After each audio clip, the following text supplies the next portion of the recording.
मन के सवरिया बन गईला तू, चुपके से ई का कैला तू, नश नश में तू गईला समाय, नस नस में तू गईला समाय, डाल दिला परेशानी में, गजब के रोग धरा देहला ए राजा हमके जवानी में, गजब के रोग धरा देहला ए राजा हमके जवानी में। तो हेलो एवरीबॉडी, आप सभी का स्वागत है आपके अपने YouTube चैनल गबरू टीचिंग पॉइंट पर। तो आइए आज हम लोग विज्ञान पढ़ने जा रहे हैं। विज्ञान का प्रथम अध्याय एनसीईआरटी के हैं, विषय कक्षा 8 के विषय एनसीईआरटी, और ये एससीईआरटी पे भी आधारित है ये चीजें। ये एससीईआरटी में खास करके बिहार बोर्ड में तीसरी जो चैप्टर मतलब तीसरे नंबर पे चैप्टर है, अध्याय है, वो बिहार बोर्ड की है। और एनसीईआरटी में प्रथम जो अध्याय है वो पहले दिया गया है, फसल उत्पादन एवं प्रबंधन। ओके, तो हम लोग पढ़ने जा रहे हैं फसल उत्पादन एवं प्रबंधन के बारे में। आपको पता है कि इस विशाल देश में विशाल जनसंख्याएं रहती हैं और विशाल जनसंख्या के लिए हर रोज की भोजन की आवश्यकता होती है, और इसी आवश्यकता को पूरा करने के लिए कृषि यानी फसल उत्पादन किया जाता है। तो इसीलिए भारत में नियमित फसल उत्पादन और उचित प्रबंधन और संपूर्ण देश में वितरण करना बहुत जरूरी है। इसलिए भारत की अधिकतम जनसंख्या कृषि पर निर्भर होते हैं, और बिहार तो कह सकते हैं आप कि बिहार जो है कृषि प्रधान राज्य है, क्योंकि यहाँ पे अधिकतम आधा से अधिक लोग कह दें लोग जो हैं यहाँ पर कृषि ही करते हैं। तो आज हम लोग पढ़ने वाले हैं फसल उत्पादन एवं प्रबंधन के बारे में। थोड़ी सी कहानी सुन लीजिए, इसका इतिहास सुन लीजिए। आपको पता होगा कि कृषि का शुरुआत कब हुआ, और आपको पता है लगभग 10,000 ईसा पूर्व जो मनुष्य थे वो घुमंतु थे। घुमंतु वो इधर उधर जाकर विचरण करके वो अपना भोजन इकट्ठा करते थे, कच्चा कंदमूल और फल खाकर अपना जीवन बसरा करते थे, और पशुओं को मारकर अपना जीवन चलाया करते थे। लेकिन वो समय के साथ साथ धीरे धीरे वो कृषि की तरफ भी बढ़ा, और उन्होंने गेहूं, चावल जैसे फसलों का उत्पादन करना शुरू किया, और वो आज वर्तमान में धीरे धीरे वो कृषि मनुष्य के लिए वरदान साबित हुआ और अस्थायी निवास करने का एक अवसर प्रदान किया मनुष्य को। तो ये थोड़ी सी इतिहास थी, हम पूरे इतिहास में नहीं जाएंगे। फसल उत्पादन एवं प्रबंधन में फसल क्या होता है, तो फसल का परिभाषा दोस्तों ये है कि किसी स्थान पर उगाए जाने वाले एक ही प्रकार के पौधों को फसल कहते हैं। क्या बोला गया कि किसी स्थान पर, सपोज कीजिए कि यहाँ पर, चलिए वो स्थान मान लीजिए ये एक स्थान है। क्या बोला, किसी स्थान पर उगाए जाने वाले एक ही प्रकार के पौधों को फसल कहते हैं। ये मान लो कोई स्थान है, कोई क्षेत्र है, कोई खेत है। इसमें जो फसल है, इसमें जो फसल है एक ही प्रकार के पौधे हैं। इसमें जो फसल है वो एक ही प्रकार के पौधे हैं। इसमें जो फसल है वो एक ही प्रकार के पौधे हैं। इसमें जो फसल है वो एक ही प्रकार के पौधे हैं। तो आप क्या कहता है कि फसल क्या है, तो एक खेत है, एक जमीन का टुकड़ा है मान लो, जिसमें किसान एक ही प्रकार के पौधे लगाते हैं, एक ही तरह का फसल लगाते हैं। मान लो गेहूं का फसल है तो वो गेहूं लगाते हैं, गेहूं। अगर वो खेत है, उस खेत में पूरा गेहूं का ही पौधा दिखेगा, गेहूं गेहूं। इसलिए कहता है कि उदाहरण के लिए गेहूं की फसल का अर्थ होता है खेत में उगाए जाने वाले सभी पौधे गेहूं के हैं। अर्थात मक्का लगाया हुआ है तो केवल मक्का है खेत में, बैगन लगाया हुआ है तो ये मान के चलिए एक प्लॉट में तो बैगन ही है, बैगन का ही पौधे हैं। ठीक है, तो ये जो है फसल का परिभाषा है मूल रूप से। और आप देखेंगे कि भारत में 4 ऋतुएं प्रमुख रूप से है। भारत में ऋतु के आधार पर फसल को 2 भागों में वर्गीकृत किया गया है। देख लीजिए यहाँ पे लिखा हुआ है कि ऋतु के आधार पर फसल के 2 प्रकार हैं। पहला जो आप देख रहे हैं, ये देख रहे हैं खरीफ फसल, और दूसरा फसल आप देख पा रहे हैं रबी फसल। ये जो खरीफ फसल है जो जून से सितंबर महीना के मध्य बोया जाता है और काटा जाता है, इसी के बीच में ये फसल देखने को मिलेगा। और आखिर वो कौन फसल है?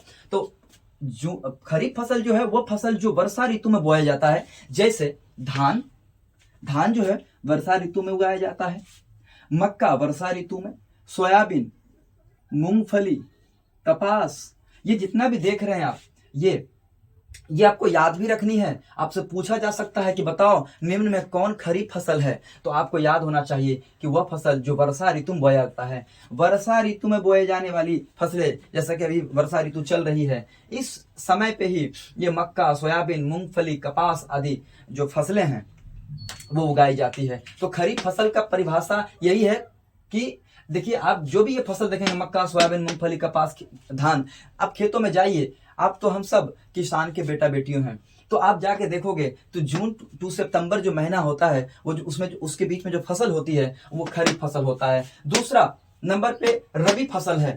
रबी फसल का जो टाइमिंग होता है वो अक्टूबर से लेकर मार्च के मध्य होता है। अक्टूबर से लेकर मार्च के बीच में आप शीत ऋतु में आप देखेंगे, उसमें शीत होता है, शरद ऋतु होते हैं। शीत ऋतु में उगाई जाने वाली फसलें रबी फसल कहलाती है। जो ठंडी के समय में आप देखेंगे, जैसे गेहूं आप देख रहे हैं, ये गेहूं रबी फसल है, चना रबी फसल के उदाहरण है, मटर रबी फसल के उदाहरण है, सरसों रबी फसल के उदाहरण है, तथा अलसी। अलसी शब्द समझ में आया? किताबी नाम है अलसी, लेकिन हम लोग इसको तीसी भी बोलते हैं। एक प्रकार का उसका दाल भी लोग खाते हैं, या तीसी या चिकना बोलते हैं कई लोग। चिकना तो आपके देख लीजिए, आप अपनी क्षेत्रीय भाषा में अलसी को क्या कहते हैं, हम लोग चिकना या तीसी कहते हैं। ओके, तो ये जो है आपको याद रखना पड़ेगा कि मक्का, सोयाबीन, मूंगफली, कपास, ये जो खरीफ फसलें हैं। और रबी फसलें दलहन और तिलहन, दलहन मतलब दाल वाली और तिलहन मतलब तेल वाली जो वस्तुएं आप देख पाएंगे, तो वो अधिकतम जो है रबी फसल में ही होता है। रबी फसल का ही उदाहरण आप कह लीजिए तिलहन और दलहन वाला जो फसलें होती है। जैसे सरसों, सरसों का फूल तो प्रकृति को और प्रकृत बनाने में सहायता करता है, ये नेचर है। और आप देखोगे कि खूबसूरती खेतों में सरसों के कारण। चलो, सरसों का साग भी आपने खाया होगा। हाँ, सरसों। कृषि पद्धतियां क्या होता है? अब देखो, कृषि का भी एक पद्धति होता है, मेथड होता है। सबसे पहले हम कृषि पद्धति में क्या करते हैं? सबसे पहला काम होता है हम मिट्टी को तैयार करते हैं। ठीक है, मिट्टी का क्या करते हैं? तैयार करते हैं। जोताई जिसको हम लोग कहते हैं, जोतते हैं खेत को, हल उसमें चलवाते हैं। ओके, तो मिट्टी तैयार करना पहला जो कृषि पद्धति है, पहला स्टेप, हम मिट्टी तैयार करते हैं। उसके बाद क्या करते हैं? जब मिट्टी अच्छे रूप से तैयार हो जाता है तो हम बुआई करते हैं बीज को उसके अंदर। ठीक है, बुआई करते भी हम लोग अच्छे से एक्सप्लेन करेंगे, मिट्टी तैयार करना क्या होता है, बुआई क्या होता है, खाद उर्वरक देना क्या होता है, सब समझेंगे। तो बुआई क्या है हम देखेंगे। जब मिट्टी तैयार हो जाता है तो उसके अंदर हम लोग बीज डालते हैं। उसके बाद बीज डालने के बाद क्या होता है? खाद एवं उर्वरक देना, खाद भी देना पड़ता है, खाद और उर्वरक देना पड़ता है। जो ही खाद और उर्वरक देते हैं, उसके बाद हमें सिंचाई, पानी देना पड़ता है समय पे। क्यों? क्योंकि अगर सिंचाई नहीं करेंगे तो खाद और उसकी गर्मी के कारण पौधा मर सकता है, तो सिंचाई बहुत जरूरी हो जाता है। उसके बाद जब पानी जो ही दीजिएगा, अब देखोगे कि धीरे धीरे मतलब जो फसल होते हैं उसके साथ में अनवांटेड प्लांट यानी अवांछित पौधे वो उगाते हैं। ठीक है, सिंचाई के बाद वो होता है। ठीक है, तो खरपतवार जिसको बोलते हैं, जो फसल के साथ आ जाता है, वो जो छोटे छोटे पौधे होते हैं खरपतवार होते हैं। खरपतवार से सुरक्षा करना बहुत जरूरी होता है। उसके बाद खरपतवार से सुरक्षा हो जाने के बाद फसल पक गया तो उसको कटाई कर लो। कटाई के बाद क्या करते हैं? भंडारण करते हैं, स्टोर करते हैं। ठीक है, तो ये इनके बारे में हम अच्छे से अध्ययन करने वाले हैं अभी तुरंत। मिट्टी तैयार करना और बुआई, सब का एक एक करके अभी हम लोग देखने वाले हैं। ओके, एक वो आप इसको इन स्क्रीनशॉट ले लीजिए। मिट्टी तैयार करना, मिट्टी को उलटने पलटने एवं पोला करने की प्रक्रिया जुताई कहलाता है। पोला करने की प्रक्रिया, पोला मतलब कि भुरभुरा करना, भंगूर करना, छोटे छोटे टुकड़ा करना, मिट्टी को उलटने पलटने, और ये करते हैं। इससे क्या होता है? जब भुरभुरा मिट्टी हो जाती है तब बुआई करना पड़ता है। इससे ये होता है, जो केचुआ होता है, केचुआ और जो सूक्ष्म जीव होते हैं वो मिट्टी के अंदर में प्रवेश कर जाते हैं और मिट्टी को उलट पलट करके ह्यूमस बनाने का प्रयास करते हैं। ये किसानों के लिए, इसलिए किसानों के लिए ये मित्र होते हैं, किसानों का मित्र होते हैं। ठीक है, तो मिट्टी तैयार करने क्यों जरूरी है, यानी मिट्टी तैयार हम क्यों करते हैं, तो आपको पता है कि इतना पता होगा कि कुछ सेंटीमीटर दूरी तक ही, गहराई तक ही मिट्टी के जो पोषक तत्व हैं उसका प्रयोग पौधा कर पाते हैं।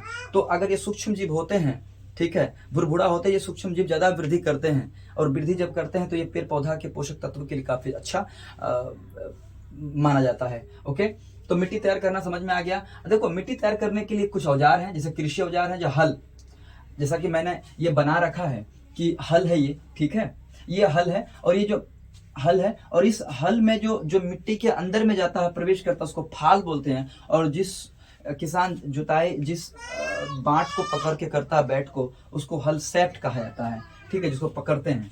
कुदाली भी होता है, और कुदाली का काम क्या होता है आपको पता ही होगा कि कुदाली का काम होता है वही भुरभुराई करना, या जो अनवांटेड प्लांट्स होते हैं उसको बाहर निकालना। कल्टीवेटर का प्रयोग आज के टाइम पे बहुत अच्छा होता है, कृषि औजार अच्छा माना जाता है जुताई करने के लिए, ट्रैक्टर के पीछे लगा देता है, संचालन होता है, बहुत खतरनाक होता है दोस्त कल्टीवेटर का प्रयोग। ओके, कल्टीवेटर से बड़ा अच्छा इसका इंपॉर्टेंस हो सकता है, समय का बचत होता है, और साथ में श्रम का बचत होता है। श्रम मतलब कि मजदूर कम लगेंगे, लोग कम लगेंगे। अब उससे क्या होता था उस समय पे, जो शुरुआती परंपरागत जो औजार था कृषि का, हल वाला, तो समय बहुत ले लेता था। अब देखो बुआई क्या है, तो देखो बीज होते हैं ना, बीज, तो बीज की उचित गहराई बहुत जरूरी होता है। ज्यादा गहराई सही नहीं है, या कम गहराई सही नहीं है, उचित दूरी सही, उचित दूरी, बीजों की अच्छी किस्म होना बहुत जरूरी है। उचित गहराई, न ज्यादा ऊंचा, न ज्यादा ऊपर, न ज्यादा नीचा। नीचे होगा तो सड़ जाएगा, ऊपर जाओगे तो चिड़िया खा जाएगा, है ना। चिड़िया चुग गई खेत, पीछे पछतावत का होत। तो यहाँ पे आपको सतर्क हो जाना होगा कि उचित गहराई, आप अगर किसान है तो देखना चाहिए आपको, और अगर स्टूडेंट है तो आपको तो पढ़ना ही होगा।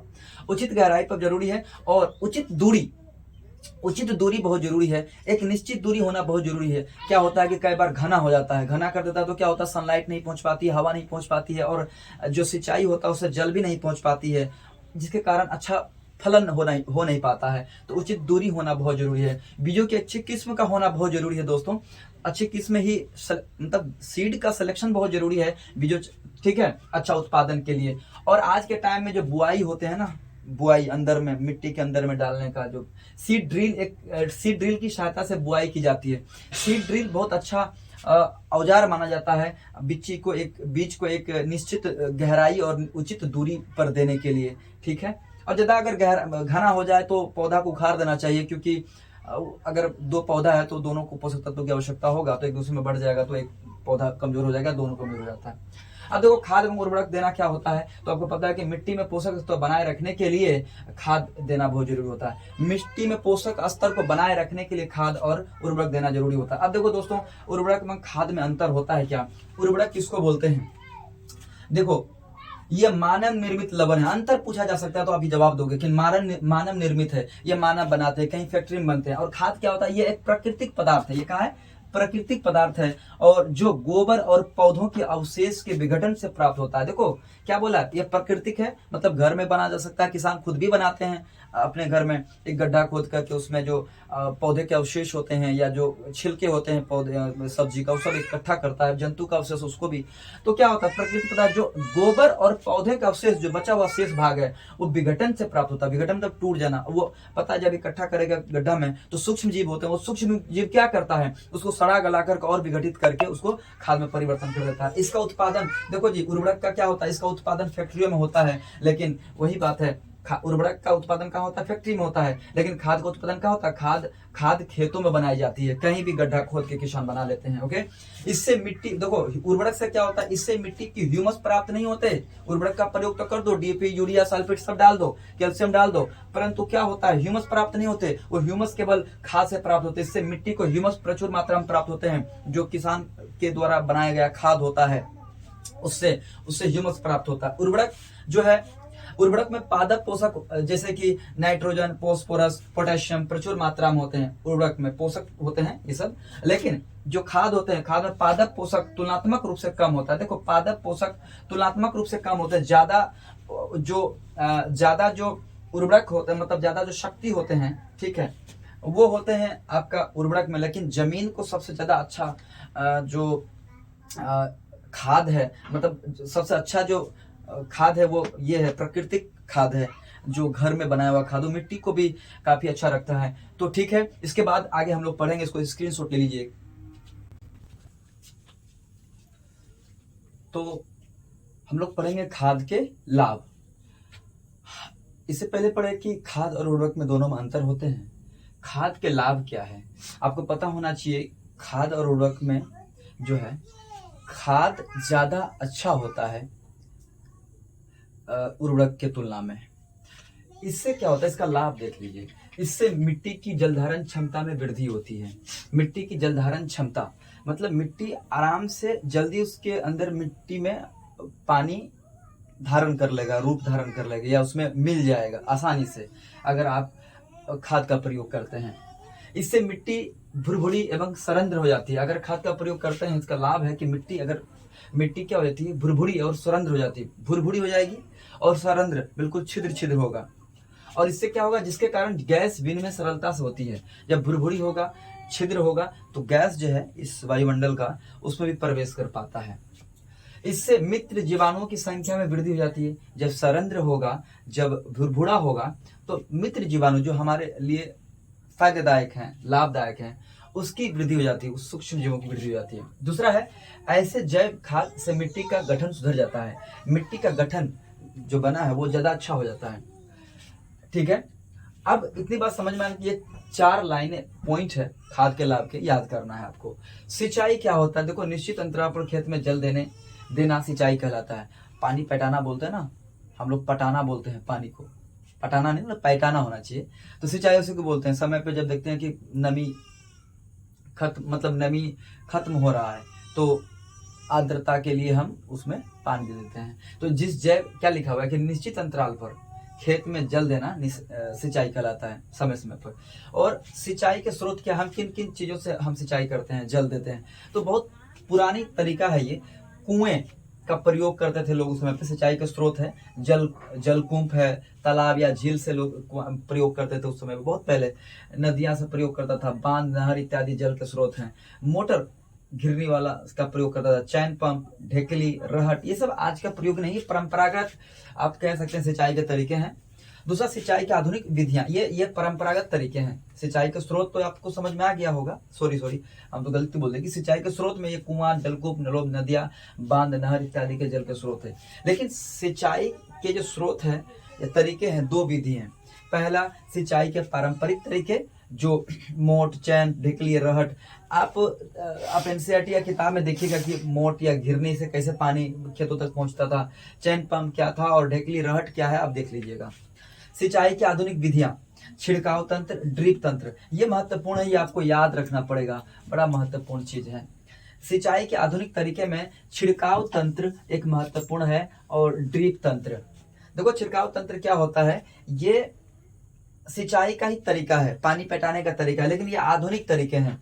आज इसका प्रयोग खूब हो रहा है जहां जहां पानी की कमी वाला क्षेत्र है। सिंचाई का छिड़काव तंत्र क्या होता है, आप ऐसे समझिए। छिड़काव मतलब छिड़कना।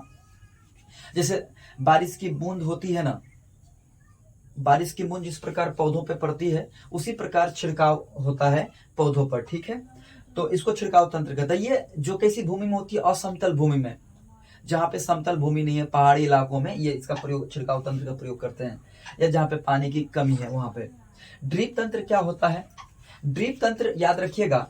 ड्रिप तंत्र, ड्रिप मतलब ड्रॉप, ड्रिप बूंद, यानी ड्रिप तंत्र क्या होता है, पानी जो है पौधे पे बूंद बूंद उसके जड़ में पड़ता है, पौधे के जड़ में पड़ता है। तो ये भी, इससे क्या होता है, पानी बर्बाद नहीं होती। सबसे उत्तम तरीका है ये ड्रिप तंत्र, दोनों।